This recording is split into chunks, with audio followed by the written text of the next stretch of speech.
जय जय रघुवीर समर्थ। शुकासारिके पूर्ण वैराग्य जाते, वशिष्ठा परिज्ञान योगेश्वराते। वे वाल्मीका सारिका मान्य ऐसा, नमस्कार माधा सद्गुरु रामदासा। जय जय रघुवीर समर्थ। सभी आदरणीय श्रोताओं को मेरा विनम्र अभिवादन और नमस्कार। आज मंगलवार 26 जनवरी है, हमारा गणतंत्र दिवस है। इस गणतंत्र दिवस के उपलक्ष्य में सभी को बहुत बहुत हार्दिक बधाइयाँ, अभिनंदन और शुभेच्छाएं। आज का मेरा विषय है दासबोध में व्यवस्थापन। व्यवस्थापन यानी मैनेजमेंट। आज मैनेजमेंट का जो बहुत बोलबाला है हर एक संस्थाओं में, हर एक उद्योगों में, उसी विषय पर दासबोध में जो आया हुआ है उसका थोड़ा सा चिंतन करेंगे। रामदास स्वामी जी ने कई ग्रंथों की रचना की है। इनमें आत्माराम, मनोबोध और दासबोध, ये तीन मुख्यतः समर्थ संप्रदाय में बहुत प्रसिद्ध हैं तथा महत्वपूर्ण माने जाते हैं। इन तीन ग्रंथों में दासबोध ग्रंथ जो है वो बृहत है, 7,751 ओवी का है, यानी चौपाइयाँ हैं इसमें। इस प्रकार से यह एक बड़ा ग्रंथ है। दासबोध ग्रंथ में समाज कारण, राजकारण के साथ ही मानव जीवन के अनेक पहलुओं की चर्चा है। इतने शायद ही किसी ग्रंथ में हो। इसीलिए आचार्य विनोबा जी भावे ने दासबोध ग्रंथ को व्यवहार ज्ञान कोश कहा है। संस्कृत साहित्य में जितना स्थान महाभारत को है, महाभारत ग्रंथ को है, वैसा ही स्थान मराठी साहित्य में दासबोध का है, कहना अतिशयोक्ति न होगी। दासबोध ग्रंथ गुरु शिष्य संवाद है, यानी इसमें शिष्य प्रश्न पूछते हैं और गुरु समर्थ रामदास उनका उत्तर देते हैं। वर्तमान में व्यवस्थापन, मैनेजमेंट विषय को बड़ा महत्व दिया जा रहा है। हर देश का व्यवस्थापन अलग अलग है। अमेरिका का अलग है, जापान का अलग है, और पश्चिमी देशों में आज मैनेजमेंट विषय पर बहुत सारी पुस्तकें भी लिखी गई हैं और इस विषय पर कई संस्थाएं काम कर रही हैं। यानी मैनेजमेंट विषय के गुरुओं का महत्व बहुत बढ़ रहा है, जितना कि पहले आध्यात्मिक गुरुओं का था। आज जो व्यवस्थापन पर चर्चा होती है, व्याख्या होती है, इस विषय पर भारी कीमतों की पुस्तकें भी प्रकाशित हुई हैं और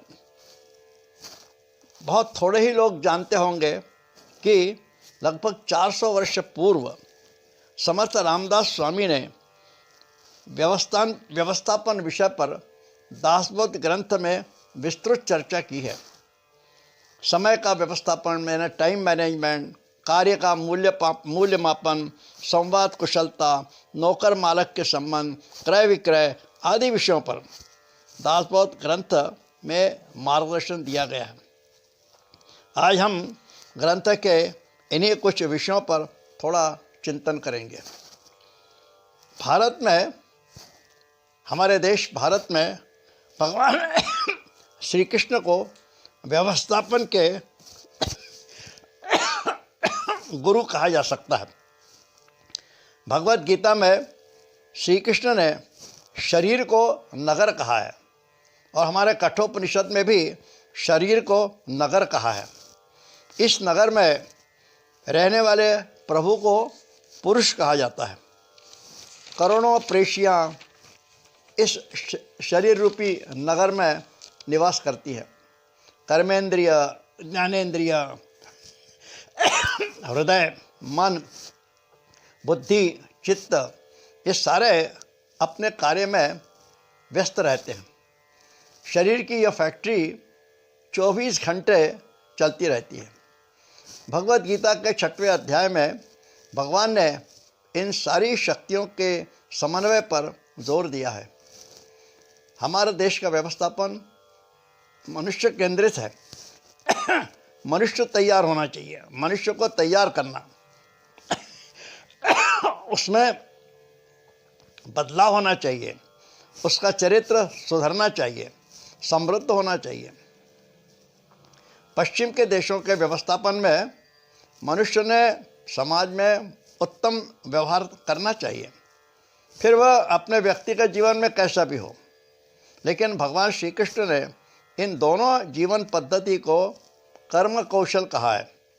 गीता में सूत्र है योगः कर्मसु कौशलम, और गीता का यही सूत्र व्यवस्थापन की मतलब मैनेजमेंट की प्रमुख चाबी है। आजकल टाइम मैनेजमेंट या टाइम बाउंड प्रोग्राम मैनेजमेंट बहुत उपयोग में है। कोई भी कार्य निश्चित समय पर होना ही चाहिए, उसके लिए समय का नियोजन होता है। समर्थ रामदास भी अपने ग्रंथ में इसी व्यवस्थापन का विचार करते हैं। आलसी मनुष्य अपना समय व्यर्थ गंवाता है, इसलिए उसको सफलता या यश नहीं प्राप्त होता।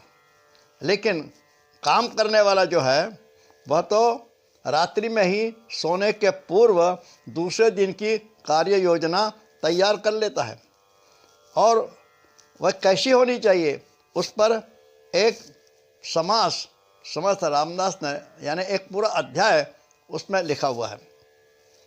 किसी विद्वान वक्ता ने अपने भाषण में कहा था, आज का विद्यार्थी घंटों रास्ते में ही या कॉलेज कैंपस में मित्रों के साथ गपशप करता रहता है।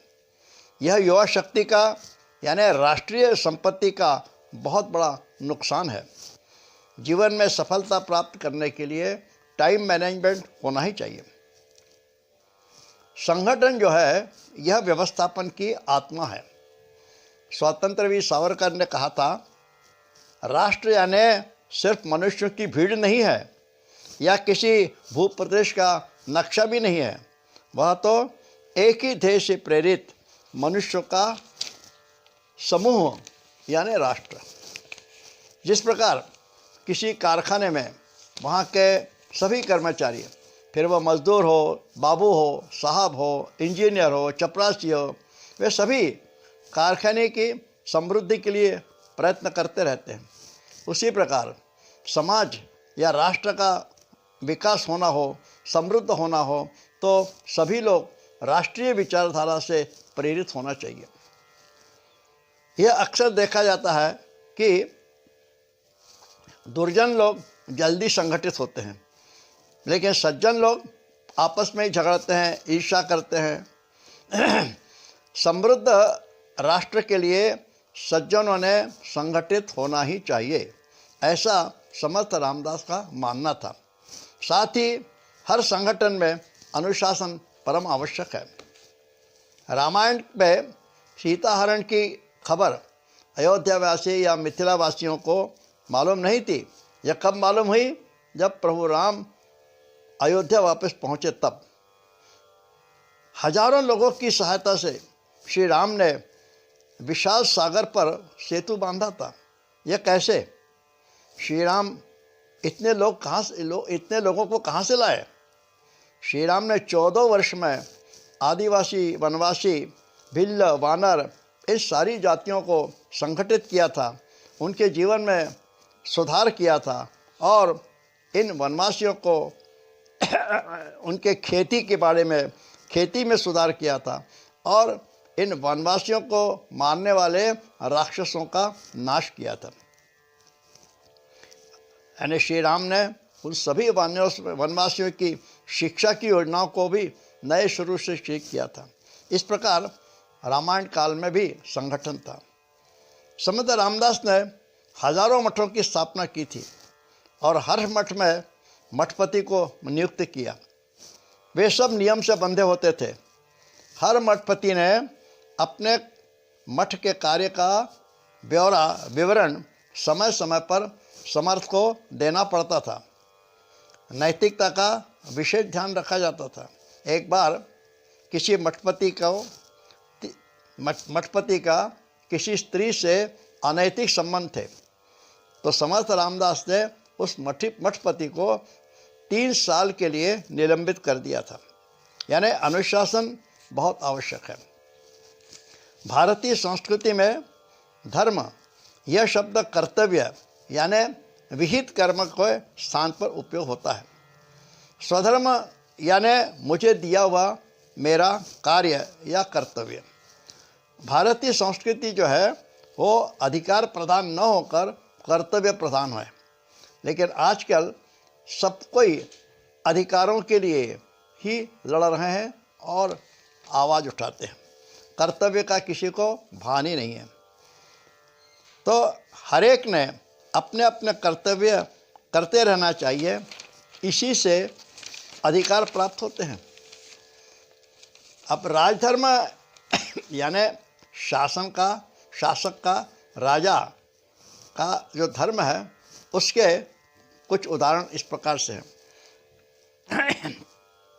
राजा ने यानी शासक ने, सरकार ने अपने राज्य की सुरक्षा के लिए भरपूर शस्त्रों को जतन करना चाहिए, सेना बढ़ाना चाहिए, अन्यथा एक छोटा सा पड़ोसी देश पाकिस्तान जैसा भारत को पिछले 50-60 साल से भारत की सीमा में घुसपैठ न करता। कहते हैं कि जनसंख्या के 2% सेना देश में होनी चाहिए। राजा ने दहशतवादियों को तत्काल समाप्त करना चाहिए। सांप को दूध पिलाने से कोई फ़ायदा नहीं है। शिवाजी महाराज ने चंद्रराव मौर्य को अपने को सुधारने को 2 बार मौका दिया, फिर भी वही नहीं माना तो शिवाजी महाराज ने उसे मार दिया था। राजा ने नई नई योजना बनाते रहना चाहिए। पराक्रमी और शूरवीर लोगों का संगठन बढ़ाना चाहिए। संगठन में अनुशासन होना चाहिए। सेना में सिर्फ साहसी व निडर लोगों को ही भर्ती करना चाहिए। राजा धार्मिक होना चाहिए, तभी वह सदाचारी व नीतियुक्त होगा। धार्मिक होते हुए जो दुराचारी है उसकी धार्मिकता यानी झूठी है, खोखटी है, ढोंग है। शक्ति की उपासना का बहुत महत्व है। यह देखा जाता है कि दुर्जन लोग दीर्घायु होते हैं और सज्जन अल्पायु होते हैं। स्वामी विवेकानंद ने कहा था, यह दुनिया दुबलों के लिए नहीं है। और किसी विद्वान ने भी कहा कि हाथी या शेर का बलि नहीं दी जाती, बलि तो बकरे की दी जाती है, ये भी बकरा दुबला होता है। समर्थ रामदास स्वामी ने भोजन और रसोई व्यवस्थापन, मठ मंदिरों के व्यवस्थापन, बाग बगीचों के व्यवस्थापन, छोटे छोटे उद्योग जैसे ईंटों के कारखाने की व्यवस्था आदि अनेक विषयों पर अपने विचार ग्रंथों में दिए हैं। व्यवस्थापन यानी मैनेजमेंट, कम से कम खर्च में, कम से कम समय में मनुष्य का बल का योग्य प्रकार से उपयोग करने पर बल दिया गया है। यानी अर्थशास्त्र के सारे नियमों का पालन कैसे किया जाए यह बताया गया है। यही नीति छत्रपति शिवाजी महाराज ने अपने युद्ध के काल में उपयोग में लाई है। इसके लिए उन्होंने गनीमी कावा की नीति का उपयोग किया। गनीमी कावा यह मराठी शब्द है। गनीमी यानी कूटनीति तथा कावा यानी साजिश या चाल, यानी युद्ध में उपयोगी कूटनीतिक चाल जो कि गुप्त रहती है, शत्रु को पता ही न चले। छत्रपति शिवाजी महाराज के पास सेना तथा सेना सामग्री मुग़ल सेना के सामने बहुत ही कम थी, इसलिए उन्होंने गनीमी कावा की नीति से अफजल खान को मार गिराया, शाहिस्तान को मारा। रामायण काल में प्रभु श्री राम ने बाली का जो वध किया और श्री कृष्ण ने कालेवन का जो वध किया था वह गनीमी कावा की ही नीति है। गनीमी कावा की नीति सफल होने के लिए गुप्तता यानी सीक्रेसी बहुत आवश्यक होती है। शत्रु को इसके बारे में तनिक भी सुराग नहीं होना चाहिए। यह सब आज भी सभी देशों की सुरक्षा के लिए बहुत आवश्यक है। वैसे तो समर्थ रामदास ने अपने ग्रंथों के माध्यम से व्यवस्थापन के कई विषय जैसे संगठन, व्यक्तित्व विकास, नेतृत्व, टीम स्पिरिट, योजना, motivation, time management, communication, job satisfaction आदि विषय पर चर्चा की है। इसलिए यह सोच कि मैनेजमेंट का विषय पश्चिम देशों ने ही दिया है, सच नहीं है। समय को देखते हुए यह सब संक्षिप्त रूप में ही मैंने आपके सामने रखने का प्रयास किया है। उम्मीद है आपको पसंद आया होगा। शेयर करें, कमेंट्स करें। धन्यवाद। जय जय रघुवीर समर्थ।